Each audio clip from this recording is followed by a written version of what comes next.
We have a quote here from one of my spiritual heroes who thankfully I got to meet one day. And he said, after spending 500 hours of research and examination of this subject, I've come to the conclusion that the resurrection of Jesus Christ is one of the most vicious, wicked, heartless hoaxes ever foisted upon the minds of the American people today. Or it is the most fantastic fact of history. And that's really true. It's one of those two things. We have Paul's first letter to the Corinthians, 1 Corinthians chapter 15. Paul writes, "Now if Christ is proclaimed as raised from the dead, how can some of you say that there is no resurrection from the dead? But if there is no resurrection of the dead, then not even Christ has been raised.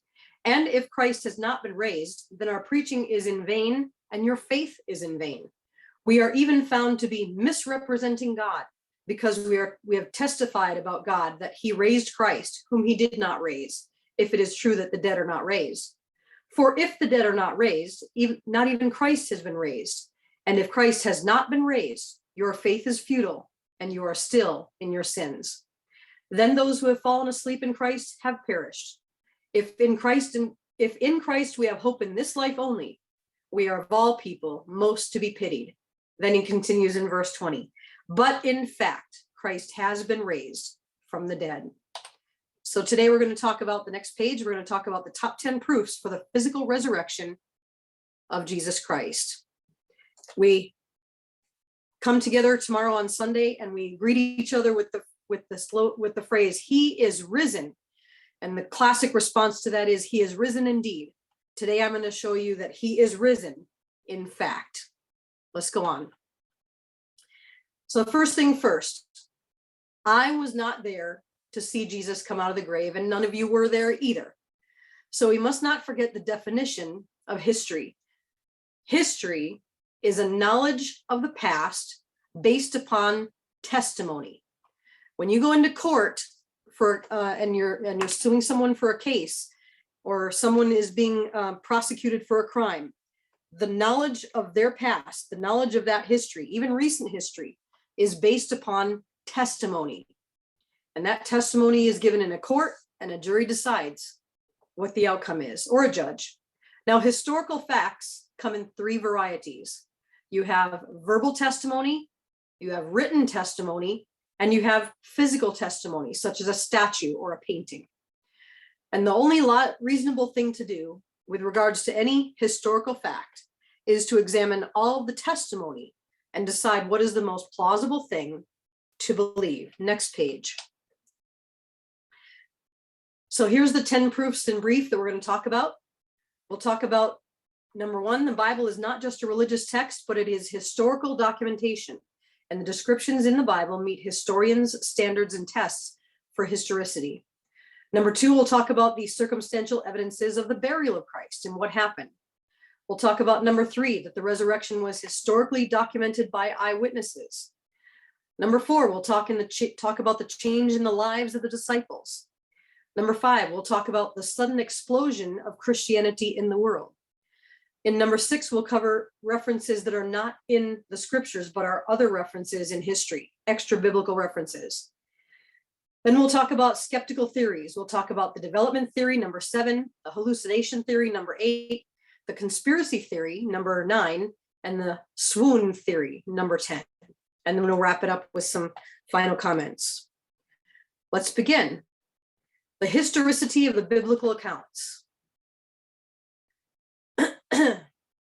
Historical records in the ancient world are viewed differently than those that were recorded after the invention of the printing press in the 15th century by Gutenberg. Before Gutenberg, all historical records were oral or passed down through handwritten manuscripts, handwritten documents. Previously in this series, I've discussed the manuscript evidence for the New Testament. Now, this chart that I've given you is out of date. I'm going to try to find a better one the next time I talk about this. But it shows here that there are, well, maybe it's not as old as I thought. Let's see. Okay, yeah, it's more recent. So we have the most attested ancient writing that is not scripture is Homer's Iliad, which is a historical document from the 9th century BC. The earliest manuscript we have is 400 to 415 BC, which is a gap from the original of 450 years. So it was 450 years after Homer wrote the Iliad that we have the earliest manuscript that we can see.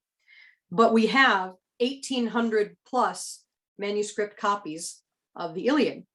So historians pretty well say that the Iliad is true history. Then we have Herodotus, who wrote a history around the 5th century BC, but the earliest manuscript we have of his is only from the 2nd to 1st century BC, another time gap of 450 years. But you can see for him, we only have 100 plus manuscript copies. And still, historians say Herodotus is a very worthwhile and valuable and valid history. Then you have Julius Caesar and the Gallic Wars. He wrote them from 58 to 44 BC, but the earliest manuscript we have is a 9th century AD. That's a 900-year time gap. 900 years between the time Julius Caesar wrote it to the first appearance of it in history in manuscript form, and we have about 250 manuscripts of that. But people don't really dispute Caesar and the Gallic Wars. That's valid history, they say. But look, when it comes to Greek New Testament manuscripts, they were written approximately 45 to 100 AD, just a few years after Jesus Christ was crucified. And we have the earliest manuscript is 117 to 325 AD. That's a time gap of 30 to 300 years. And look how many manuscript copies we have, 5,856. We also have 18,000 plus non-Greek New Testament manuscripts. Those are translations of those New Testament manuscripts. So we have a total of 24,000 plus 42,000 Old Testament scrolls and codices in various collections. So we have total biblical manuscripts of 66,600. This comes from a book by Zondervan in 2006. So we have way, way more evidence for the manuscript authority of the Bible than any other record in history. Let's go on. The Bible accounts of the resurrection do meet the standards historians use for historicity because, number one, there are many corroborating documents and manuscripts from the time period or copies still existing. Number two, there are no documents or manuscripts from the time refuting the claims or events. Nobody in history wrote a document that said, no, the resurrection didn't really happen, and here's my evidence to debunk it. Didn't happen. Number three, if enough people are alive when the facts are published about an event, and those people had either been eyewitnesses of the event or had participated in it, the historicity of the event can be well enough established. Let's say we had no printing press, and even a few years ago, maybe 5 years ago, someone decided to write a history of the 9/11 Islamic terror attacks on the United States. Why would we be able to trust it? Because there are way many people alive today. There are a lot of people here alive today who either saw the events as they took place or had participated in the events as they took place, whether it be people that had seen the hijackers board the planes, whether there be people that had seen the security cameras, whether people had actually written documents like the Al-Qaeda leaders planning it out and having diaries and documentation of it. There'd be a lot of things. If enough people are alive when the facts are published, you can say, yeah, the 9/11 attacks happened. Same thing here with the resurrection. Number four, there is no serious historical debate that Jesus of Nazareth existed. Most historians understand that he lived and he was crucified by the Romans at the urging of Jewish religious leaders. Lastly, number five, crucifixion was an extremely painful method of killing. The Romans were very proud of it. In fact, our word excruciating means intensely painful, and it comes from the Latin expression ex crucis, which literally means out of the cross. That's where we get our word for worst pain you could ever experience. Excruciating means. So Jesus was actually dead. There's no serious doubt about that. Next one. Proof number two, the circumstantial evidences around his burial and resurrection. We know more about the burial of Jesus Christ than any other single historical figure. Here's what happened. The body of Jesus was taken down and placed in a solid rock tomb. This is Mark chapter 15, verse 46. It was also a new tomb, Matthew 27:59. No one else had ever been laid there. You can see in the model of Christ's tomb on the bottom of your screen there that you had an entrance, which was a little tiny doorway about 4.5 to 5 feet tall. There was a trench that the stone rolled in when they rolled it against the entrance. And inside there was generally a space for 3 or more cadavers, little slots in the wall. And so the body of Jesus, number 2, was prepared according to the burial customs of the Jews. John chapter 19, verse 38 through 40. More than 100 pounds of aromatic spices were used in the first place in the cloth that they used. And the spices were placed between the folds of the linen cloth with which Jesus' body was wrapped. So it was wrapped very carefully. And this provided an encasement around the body of approximately 118 to 120 pounds. Number 3, an extremely large stone was rolled against the entrance of the tomb, Matthew 27:60.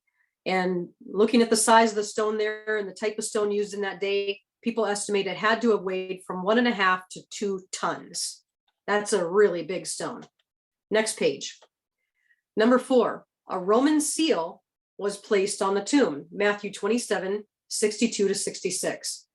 This seal was 2 pieces of rawhide stretched across the stone and attached to the rock face with clay packs and a Roman seal in the center. You can see a little diagram there of what that may have looked like.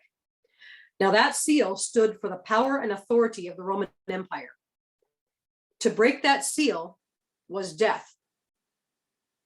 Number 5, a guard unit was placed at the tomb, and a guard unit was approximately a 16-man security unit, maybe 15 to 20. Each man had 5 different weapons on him, and each man was trained to defend 6 square feet of ground against an invading army. Now, a watch usually consisted of 4 men. The rest rested nearby in case of need. So you'd have 4 people on duty from every 8 hours. Now, these were not the temple police because the priests needed the orders of the governor to do it. You might say, well, they just took the temple police and made the tomb secure. No, temple police went to the governor and they said, we got to make that tomb secure. So the second deception of Christ isn't greater than the first. And he said, a guard you have, now go make it secure. But then, proof number 3, something happened. Something happened that 12 men turned their lives upside down. Something happened that this world hasn't gotten over yet. What happened? An empty tomb and the appearances of a man named Jesus of Nazareth. The eyewitnesses of the resurrection. The resurrection was documented by eyewitnesses during the lifetime of other eyewitnesses who could have refuted their testimony. Here's why. The apostles appealed to the knowledge of those to whom they spoke.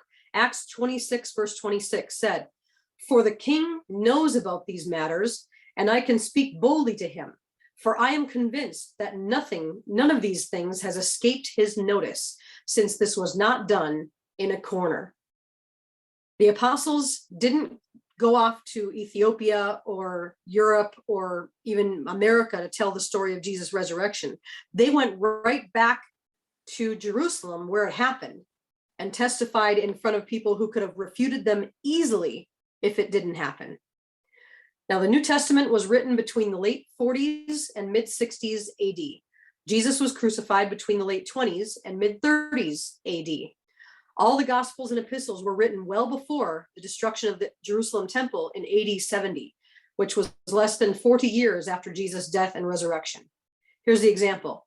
The book of Luke was written before Acts, and Acts was written before the death of Paul, and Paul died before Rome destroyed Jerusalem in 70 AD. All the gospel writers show an intimate knowledge of the details and daily happenings in Jerusalem, so the historians would understand that gospels were written while it was intact. Forgers would not know all of these details. Excuse me, let me, just a second.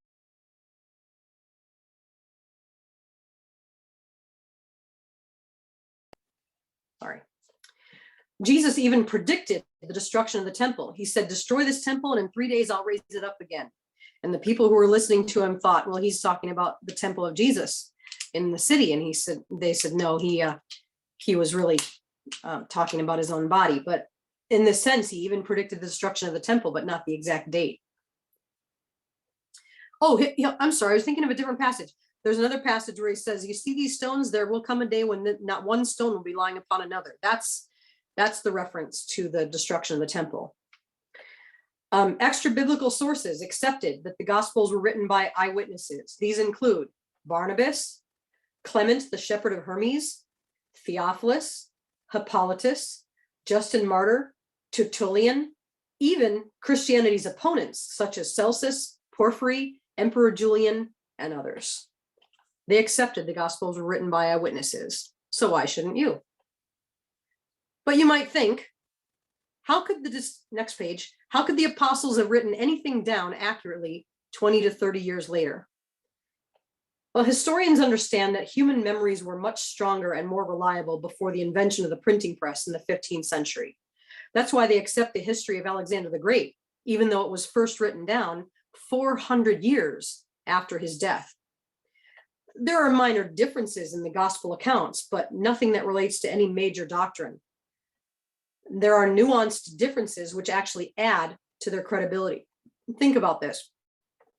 If you're a group of eyewitnesses to a bank robbery and the police are interviewing you, and one person says, oh, the robbers got into a dark red truck, and somebody else says, no, they got into a burgundy Jeep.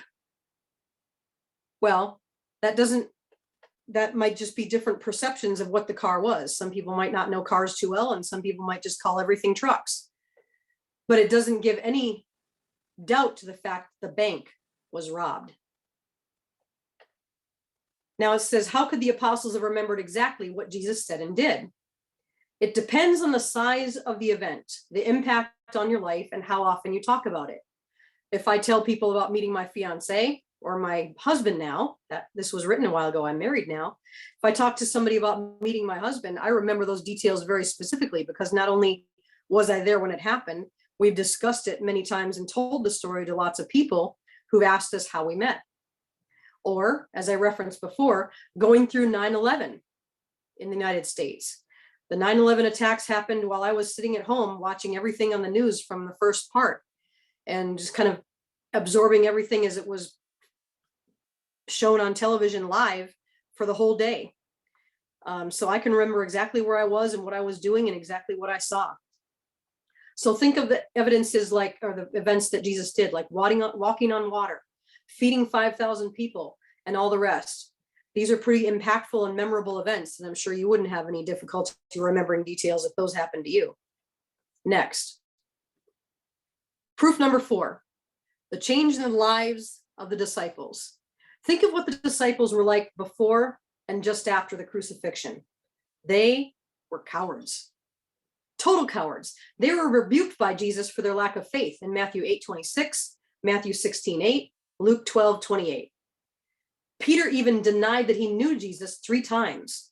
After the crucifixion, they hid in their homes, afraid they would be targeted next for following Jesus, who died the death of a cursed man.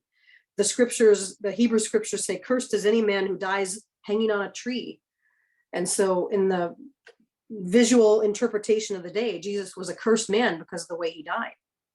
Yet, within a short time, Jesus' close family, his close friends, and hundreds and thousands of others became followers of Jesus, preaching the message of the risen Lord. Why? No one takes torture and death for a known lie. People may die for a lie. Yes, that's true. But when they do, they think it is the truth. Here's one example. Marshall Applewhite was the leader of an organization called Heaven's Gate. He convinced his 38 followers in 1997 that if they committed suicide, they would awaken on a spaceship following the Hale-Bopp comet. We all know that they did not. How many of those followers do you think would have committed suicide if they had known Applewhite was lying? We'll come back to this. Next page. Here's a quote from J.N.D. Anderson. I'm going to read the whole thing. On the day of the crucifixion, they were filled with sadness. On the first day of the week, with gladness. At the crucifixion, they were hopeless. On the first day of the week, their hearts glowed with certainty and hope. When the message of the resurrection first came, they were incredulous and hard to be convinced. But once they became assured, they never doubted again. What could account for the astonishing change in these men in so short a time? The mere removal of the body from the grave could never have transformed their spirits and characters. 3 days are not enough for a legend to spring up which would so affect them. Think of the character of the witnesses, men and women who gave the world the highest ethical teaching it has ever known, and who even on the testimony of their enemies lived it out in their lives. Think of the psychological absurdity of picturing a little band of defeated cowards cowering in an upper room one day, and a few days later transformed into a company that no persecution could silence, and then attempting to attribute this dramatic change to nothing more than convincing that a miserable fabrication they were trying to foist upon the world. That simply wouldn't make sense. I quite agree. Continuing on with that, let's look at proof number 5, the sudden explosion of Christianity. Well, after those 39 Heaven's Gate cult members killed themselves, let's note what didn't happen. Thousands of people did not become converts to Marshall Applewhite. Now, if Applewhite had appeared in a spaceship to thousands 3 days later, well, could have been entirely different. But compare that to what Jesus did. As many as 3,000 people per day were rising up to become his followers. But you say, thousands of people are followers of Buddha today. Well, that's true. But Buddha only talked about a good philosophy to live life by. He didn't claim he would be raised from the dead. Over and over again, Jesus prognosticated his resurrection. Destroy this temple, and in 3 days I'll raise it up again. John 2, verse 19. Just as Jonah was 3 days and 3 nights in the belly of the sea monster, so shall the Son of Man be 3 days and 3 nights in the heart of the earth. Matthew 12, 39-40. See also Matthew 16, 21. Everything Jesus taught, lived, and died for depended upon one thing, his resurrection. Next page. Regarding Buddha, the followers of Buddha grew very slowly for 200 years until Ashoka the Great, 268 to 232 BC of the Mauryan Empire, 332 to 185 BC, who embraced and spread the belief. Also remember this, the Jews were the first ones who began following Jesus. They weren't the ones hoping he would rise from the dead, quite the opposite. Also, what about the conversion of Saul of Tarsus, the greatest persecutor of Christians who became the greatest apostle of Christianity? Was he convinced by an illusion? Not likely.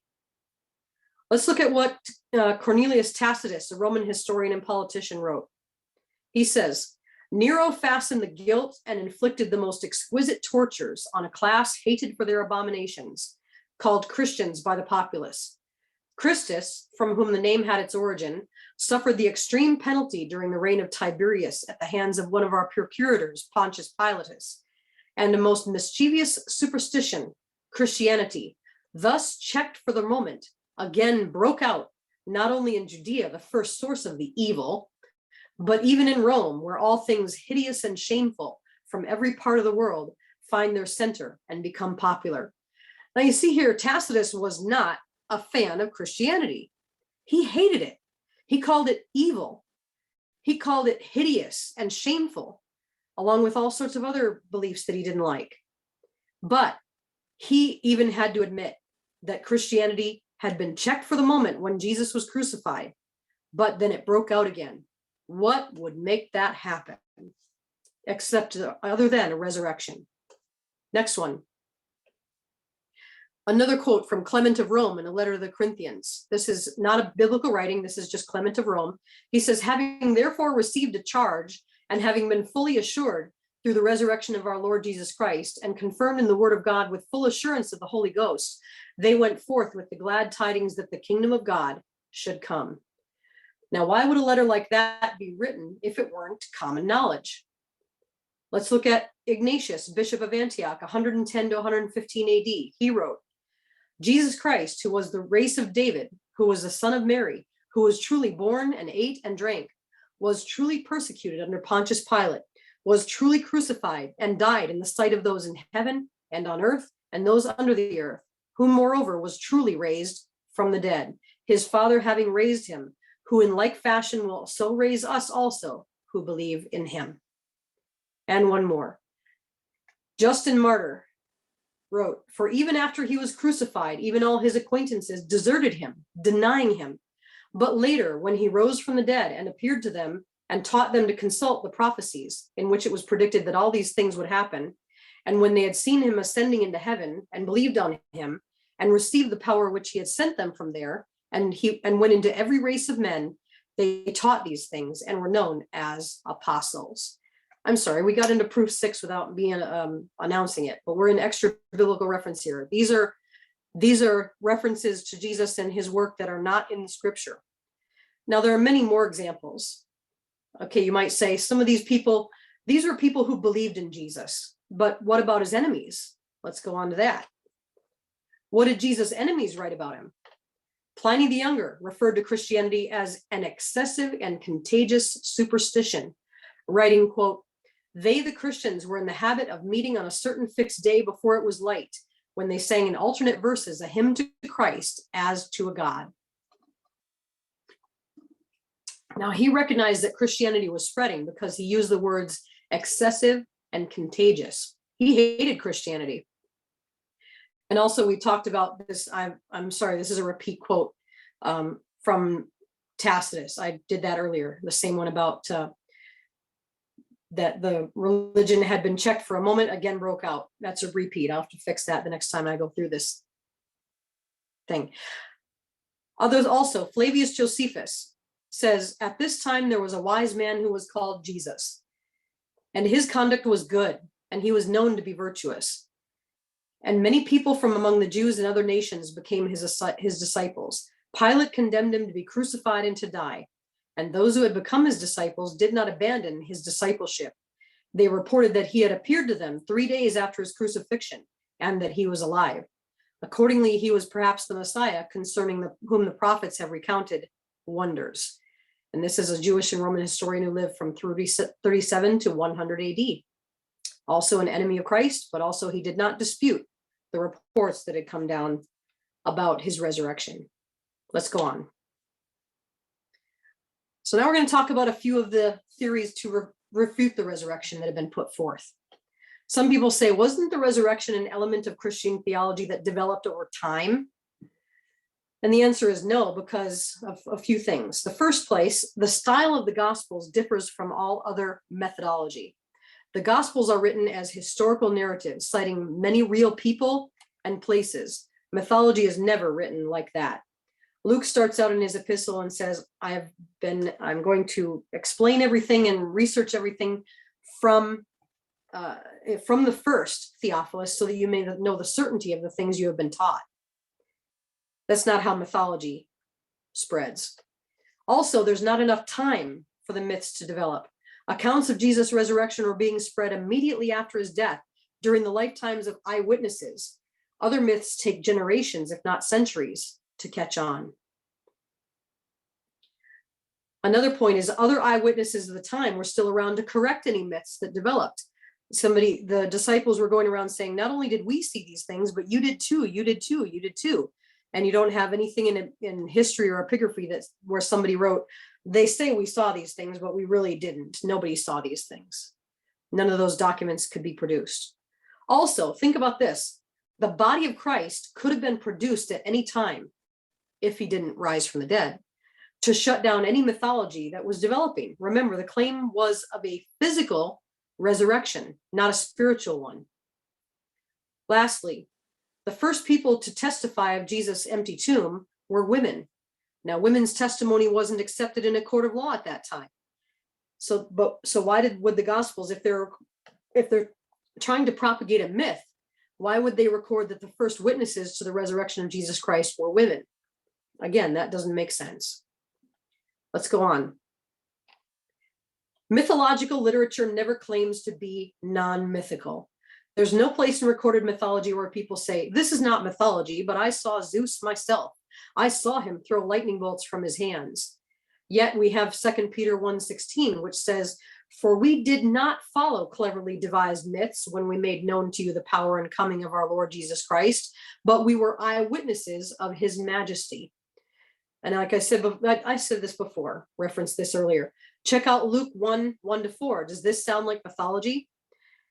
Inasmuch as many have undertaken to compile a narrative of things that have been accomplished among us, just as those who from the beginning were eyewitnesses and ministers of the word have delivered them to us, it seemed good to me also, having followed all things closely for some time past, to write an orderly account for you, most excellent Theophilus, that you may have certainty concerning the things you have been taught. Next. Were the appearances of Jesus after his death just hallucinations? We're going to talk about proof number 8, the hallucination theory refuted. Were the appearances of Jesus' appearances after his death hallucinations? No, they couldn't be, because there are too many eyewitnesses to the same event. Let's look at them all. Jesus appeared to Mary Magdalene and the women at the tomb. He appeared to the disciples. He appeared to Thomas. He appeared to the fishermen on the shore. He appeared to James. He appeared to 500 brethren at one time. Now, you got to remember, in the Bible days, when they were talking about brethren, they only talked about how many men were there. They didn't talk about how many women and children may also have been present. So you're talking upwards of 1,500 to 2,000 people total here at one time that Jesus appeared to. And then this was over a span of 40 days. Also, Paul invites the skeptics to interview people who are still alive in 1 Corinthians 15, verse 6. Let's go on. Hallucinations happen because someone refuses to believe that someone has died. But after Jesus was crucified, all the disciples went away sad. Peter went out and denied Christ 3 times. So they all clearly thought Jesus was dead. They thought their Messiah had perished and was never coming back. The disciples were simply regular people, tax collectors, fishermen, doctors, etc. They weren't the type prone to hallucinations, and certainly not all at once. Now, hallucinations happen over a few seconds or at most a few minutes, but Jesus' appearances lasted longer, even to the extent of sharing a full meal together. And the disciples didn't even believe it was Jesus at first. They thought it was a ghost. They didn't expect a resurrection, even as much as he had told them in advance it was going to happen. So hallucinations don't eat, and they don't hold extended back and forth conversations. Also, imagine a conversation if they had thought that it was a hallucination. One would say to the other one, "Did you see what I saw? Was that Jesus? Let's go back to the tomb and check." "Nope, there's the stone, there's the seal and the guard. Well, I guess we imagined it then. That would have been easy. Jerusalem, the tomb was only about a 15-minute walk from the center of the city." Also, once again, not to belabor this point, but I'm going to, the Jews could have produced the body of Christ, making the disciples look really foolish. Why didn't the Jews just put the body of Christ in a carriage and march it down the streets of the city? They couldn't. It wasn't there. Next one. This is proof number 9, the conspiracy theory refuted. This one is so good that Matthew records it in Matthew 27:62-64. So full of holes, he didn't even bother to refute it. It's a good thing. It saved us a lot of time and money in translation work. But the theory is this. While the guard was sleeping, the disciples tiptoed in, moved the stone over, stole the body, and spread abroad that Jesus was the Messiah alive from the dead. You can see the picture there of how it might have looked if they did that. Let's go on. Now, if that's what you think happened, there are certain things you have to explain away. First, you have to explain away the breaking of that Roman seal. The people feared the breaking of the seal and the punishment that would surely follow. And as we all know, the punishment for breaking the seal was death. Secondly, you have to examine explain away the position of the stone. In the translation of the Greek manuscripts, the nuance often doesn't come up. But in the way the Greek is written, it seems to indicate the stone was not just separated from the doorway, as you see in the picture to the right, I mean, but that it was actually away and up a slope from the entire tomb, looking like it had been picked up and carried away. Now, if they only had to move the stone over up to like what you see there, away from the doorway, that'd be enough. But imagine the effort to roll it up in a 1.5 to 2 ton stone away and up a slope from the entire tomb, looking like it had been picked up and carried away. Now, why would the disciples go through all that effort to steal the body? They wouldn't. Also, Justin in his digest lists 18 things that a guard unit was put to death for, including leaving the night watch. So, of course, not one of those guards would be sleeping because they'd be afraid they'd lose their neck if anything happened, and they would. Now, and remember, even in the Bible, it says that the guard went back to the Jewish leaders and said, what are we going to do? Because if we go to the emperor, then we're going to lose our lives. And the Jews said, well, if you take this money and spread abroad that the disciples stole the body, we will have influence with the emperor and we'll keep you from getting killed. And so that's what they did. That's what the Bible records. So even the guard knew that they hadn't fallen asleep, but that's what they lied and said they did. Also, the tomb wasn't empty. Not exactly. The grave clothes were still there. Bible records that the disciples saw the grave clothes there and the headpiece was in a place by itself, folded. Now, two kinds of people could have taken Christ, his friends or his enemies. It's not logical to say his friends took him. But again, if his enemies took it, if the Romans and the Jews knew where the body was, why didn't they produce it? They would have killed Christianity not in the cradle, but in the womb. Let's go on. Proof number 10, the swoon theory. This is the claim that Jesus didn't really die. He just swooned, he fainted, and that's all that took place. They put him in the tomb. They thought he was dead, but he wasn't. Really? But look it, he went through 3 trials. Not one, but 3, 2 Roman, 1 Jewish, and he was beaten beyond description. He was so weak that he couldn't carry his own crossbar. Again, usually it was just the bar they carried, not the whole cross. Next one, the Romans were skilled at execution. They were proud of this device they created, this torture device. Dereliction of duty was punishable by death, so they wanted to make sure that anyone they crucified actually died. Next, the thieves' legs were broken. Bible says the thieves' legs were broken so they would die. But the guards did not break Jesus' legs because he was already dead. Next one. John records that when the centurion pierced Jesus' side, that blood and water came out separated. This piercing was done to confirm that Jesus was dead, so they didn't break his legs. And medically, what happened was that his pericardium, the little sac surrounding his heart, was pierced and his lung collapsed. Next one. 3 professional executioners signed his death warrant. They were all mistaken? Really? Next one. His body was wrapped in linen and 100 pounds of spices. Did you just breathe through it all? Next. They put him in a tomb, rolled a 1.5 to 2 ton stone with a Roman seal and a Roman guard. And some people say, well, the tomb was damp, as if that means something. Yeah. Well, I guess that damp tomb, instead of killing him, healed him. I guess he must have jumped up. He hobbled over to the door. He pushed the 1.5 to 2 ton stone out of the way by himself, tied the 16 guards up with a linen cloth, appeared to his disciples as Lord of life, and was never pitied, was never ministered unto, but ministered unto others, and was worshipped as God Almighty and conqueror of death. You think? I hardly think so. So, 4 important facts here. 1. Fact 1. After his crucifixion, Jesus was buried by Joseph of Arimathea in a solid rock tomb in a location known by both Jews and Jesus followers alike. Next, on the Sunday after his crucifixion, Jesus' tomb was found empty by a group of his women followers. Fact number 3.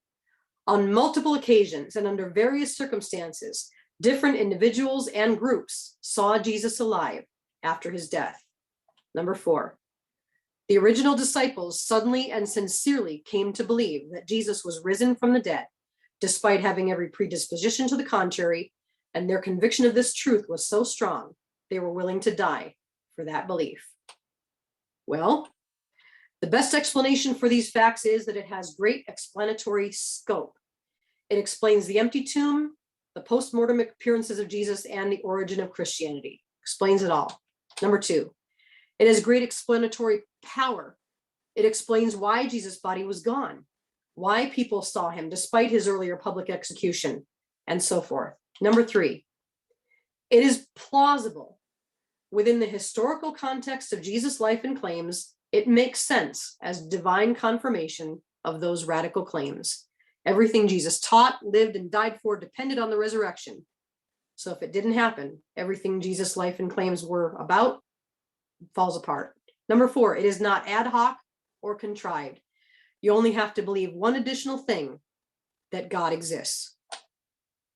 Number 5, it is in accord with accepted beliefs. The hypothesis God raised Jesus from the dead does not in any way conflict with the accepted belief that people do not rise naturally from the dead. And number 6, it far outstrips any rival theories in meeting conditions 1 through 5.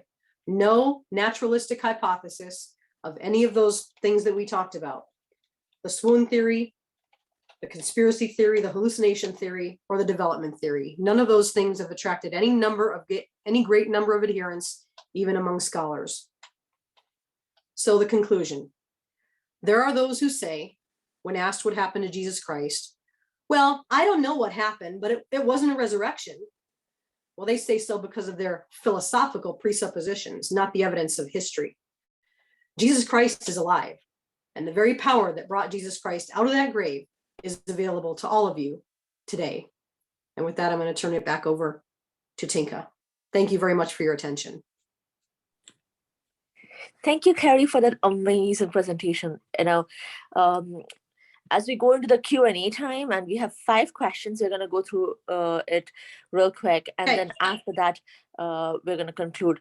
But I just thought, like how you said, that there were 3 women on the day of resurrection that the Lord showed himself. And today in our presentation, we have 3 women. Just a coincidence. Just a coincidence, but a funny coincidence. So question number 1, and you probably will not be able to see me while I read the question. That's fine. But that's okay. All people, believers or unbelievers, have the same evidence, same conscience, yet why do some believe and others reject this truth? It all comes down to the will. It all comes down to whether they want to turn their lives over to the truth, or if they want to persist in having their own way with their own life. It's the same thing. God says, follow me, but the sinful man says, I don't wanna. So some people believe what they want to believe in spite of the evidence, and not because of it. Just life. And we have to pray for those people. Yes. Yes. We should pray for those people. Yes. Question number 2. What would you say to those that say archaeological evidence of Jesus does not exist? They just don't know what they're talking about at all. There's plenty of evidence, and I can talk about some of that another time if you really want to get into, but there was a guy on the Christian Talk Radio yesterday that was talking about all the archaeological evidence that has been found to corroborate the Bible in various ways, from historical testimony of all the different things. The person doesn't know what they're talking about. There's so much evidence that the Bible is trustworthy that they need to open their eyes and look at it. That's all. Just simply wrong. So maybe we're gonna have a follow-up presentation by Carrie sometime soon. Let's go to these things I've been sharing. I'll just share this real quick. These things I've been sharing are not things that I personally came up with. A lot of it came from Josh McDowell and his Evidence That Demands a Verdict. But another one that was really influential to me is the guy by the name of Bob Duco, who is a Christian radio host in Detroit. And he has this series called Top 10 Proofs, which he gave me permission to use and as my foundation and to disseminate to all of you. So if anyone wants more information on this, you can go to top10proofs.com. That's top10proofs.com. And he's got all sorts of series on the apologetic series he's got brand new versions and the original CDs that are still available. So top10proofs.com if you want to hear more from Bob Duco. But he gave me permission to use his material here with you, along with other stuff that I've read from McDowell and others. So special thank you to Bob Duco for giving that permission. Yes. So the third question, what if Christ was not resurrected?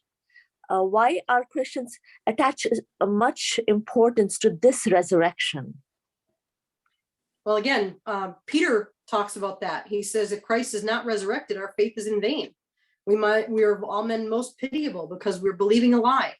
And so it's just, you might just, well, pat us on the head and go, that's okay, honey. You go ahead and believe that and enjoy your life. It's okay. But he said, no, it has happened. And the implications of it having happened mean that we have to examine everything about our life and find out, are we going to really follow the God that Jesus was, because he proved who he was by raising from the dead? Or are we just going to go on and follow our own way and follow right over the pit, over the cliff into hell? Because that's what he warned us about. He warned us that if we don't follow him, we are lost. We are lost in eternity without him. So got to make your choice. Yes. And, 1 Corinthians 15, for those people who don't know that reference, you can read that writing from Paul. Second, the next question. Next one. Are there enough proof to say that Jesus Christ was resurrected for sure? Aren't there enough people who say Jesus Christ resurrected for sure? I think there are. I think the number of people who have the testimony as recorded in the scriptures is far more than enough. It's enough to convince me. Yes, it's hard for people who do not accept the scriptures. Mm-hmm. Yeah, and that's just the thing. There's a difference between accepting the scriptures as history. My sister was a secular English teacher or secular school teacher all her life. And she taught for many years in public school a class called The Bible as History. And she taught this in public schools for many, many years, because the Bible is a historical document. You don't have to believe what it says about religious matters in order to trust what it says about historical matters. That's just a fact. And there's lots of people who will attest to the historical accuracy of what the Bible says, even if they don't believe in the religious aspect of it. They should, but one follows with the other for me. But at the same time, again, you have people that just don't want to follow the God of the Bible, but they want to approve of, they want to understand from the history of the Bible because they understand history. They're at least intellectually honest on that score. Yeah, I'm glad that your sister is doing that and have been doing that. The last question for today: even if Christ resurrected, how is this resurrection different from many other resurrections of people, saints in all kinds of religion and even Christianity? I would have to ask the person for an example of another one, because I don't think there is any other claimed resurrection from history that is documented the way the historical resurrection of Jesus Christ is documented. I think you have legends of resurrection, like Egyptian legends of resurrection, but if you look back in epigraphy, you find out that they're not even resurrections. They are like reanimations or reassembly of gods from other parts of other gods and things like that. It's not literally a physical resurrection that the way Jesus's physical resurrection was. So I'd have to ask that person for an example of what they mean. What if they refer to the ones even in Old Testament or New Testament where Jesus resurrected, like the kids or the... Well, like Lazarus, okay, but like you have Lazarus, you have the resurrection of Lazarus for one. Again, if you accept Jesus was who he said he was because he raised himself, or God raised him from the dead, if you accept that, then you can believe the testimony that Lazarus was resurrected. That's a special case. You can believe the resurrections of the prophets in the Old Testament, like Elijah, who resurrected some people, or Paul, I think it was Peter that resurrected a couple of people, one that died because he fell out of a window during a boring sermon, that was raised back to life or whatever. You can believe those as long as you can believe that Jesus was able to be resurrected by God. You can believe God's power could resurrect a few other people that are recorded in scriptures too. But it's not like resurrection is a common thing. You could probably count on two hands the number of total resurrections in the Bible through all of biblical history. So